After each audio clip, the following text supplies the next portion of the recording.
ശ്രീമൂലം തിരുനാൾ 1885 മുതൽ 1924 വരെ.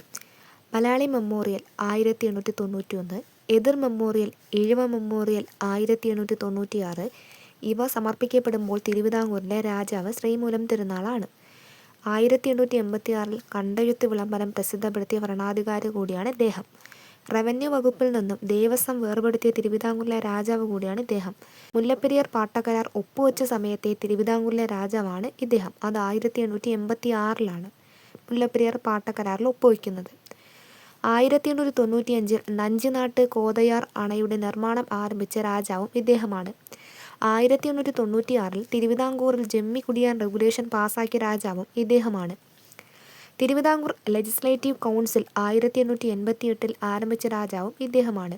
1888 തിരുവിതാംകൂറിൽ രൂപീകൃതമായ ആദ്യ ലെജിസ്ലേറ്റീവ് കൗൺസിലിലെ ആകെ അംഗങ്ങൾ 8. തിരുവിതാംകൂർ ലെജിസ്ലേറ്റീവ് കൗൺസിലിലേക്ക് നാമനിർദ്ദേശം ചെയ്യപ്പെട്ട ആദ്യത്തെ വനിതയാണ് മേരി പുന്നൻ ലൂക്കോസ്. 1922. ശ്രീമൂലം പ്രജാസഭ ആരംഭിച്ച വർഷം 1904. Thiruvithamkoor legislative council Sreemoolam popular assembly ആയത് 1904. പൗരസമത്വവാദ പ്രക്ഷോഭം 1919 നടക്കുമ്പോൾ തിരുവിതാംകൂറിലെ രാജാവും ശ്രീമൂലം തിരുനാളാണ്. അവർണ ഹിന്ദുക്കൾ, ക്രിസ്ത്യാനികൾ, മുസ്ലിങ്ങൾ എന്നിവർക്ക് ലാൻഡ് റവന്യൂ വകുപ്പിൽ നിയമനങ്ങൾ നിഷേധിച്ചതിനെ തുടർന്ന് എല്ലാവർക്കും തുല്യ അവകാശങ്ങൾക്കായി നടന്ന പ്രക്ഷോഭമാണ് പൗരസമത്വവാദ പ്രക്ഷോഭം. 1924 വൈക്കം സത്യാഗ്രഹം ആരംഭിക്കുമ്പോൾ തിരുവിതാംകൂറിലെ രാജാവും ശ്രീമൂലം തിരുനാളാണ്. കൃഷിക്കും ജലസേചനത്തിനും വേണ്ടി പ്രത്യേക വകുപ്പ് 1908 മെയ് 27 ആരംഭിച്ച തിരുവിതാംകൂറിലെ രാജാവും ഇദ്ദേഹമാണ്.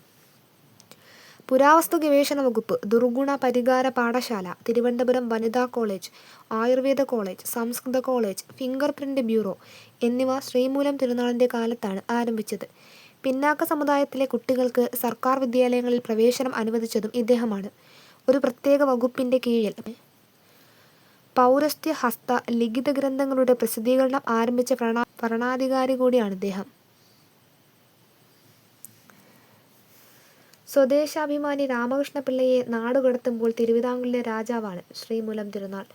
കഴ്സൺ പ്രഭു തിരുവിതാംകൂർ സന്ദർശിച്ചത് ശ്രീമൂലം തിരുനാളിൻ്റെ കാലത്താണ്. തിരുവിതാംകൂർ സന്ദർശിച്ച ആദ്യത്തെ വൈസ്രോയാണ് കഴ്സൺ പ്രഭു. തിരുവിതാംകൂർ നിയമനിർമ്മാണ സഭ ആരംഭിക്കാൻ മുൻകൈയെടുത്ത ദിവാനാണ് ടി രാമറാവു. തിരുവനന്തപുരത്ത് വിക്ടോറിയ ജൂബിലി ടൗൺ അഥവാ VJT ഹാൾ പണികഴിപ്പിച്ചത് ശ്രീമൂലം തിരുനാളാണ്. 1904 തിരുവിതാംകൂറിലെ ആദ്യ റെയിൽവേ ലൈൻ കൊല്ലം മുതൽ ചെങ്കോട്ട വരെ സ്ഥാപിക്കപ്പെട്ട സമയത്തെ തിരുവിതാംകൂറിലെ ഭരണാധികാരി കൂടിയാണ് ശ്രീമൂലം തിരുനാൾ. കൊച്ചി ലെജിസ്ലേറ്റീവ് കൗൺസിൽ നിലവിൽ വന്ന വർഷം 1925. 1923 നിയമപ്രകാരമാണ് 1925 ഇത് നിലവിൽ വന്നത്. ഇനി മുല്ലപ്പെരിയാർ ലീസ് എഗ്രിമെൻ്റ് ഒപ്പുവെച്ചത് രാമയ്യങ്കർ. മുല്ലപ്പെരിയാർ ഡാമിന് അന്തിമ അനുമതി നൽകിയ തിരുവിതാംകൂർ രാജാവ് വിശാഖം തിരുനാൾ. മുല്ലപ്പെരിയാർ ഡാം ഉദ്ഘാടനം ചെയ്ത സമയത്തെ തിരുവിതാംകൂറിലെ രാജാവ് ശ്രീമൂലം തിരുനാൾ. അത് 1895.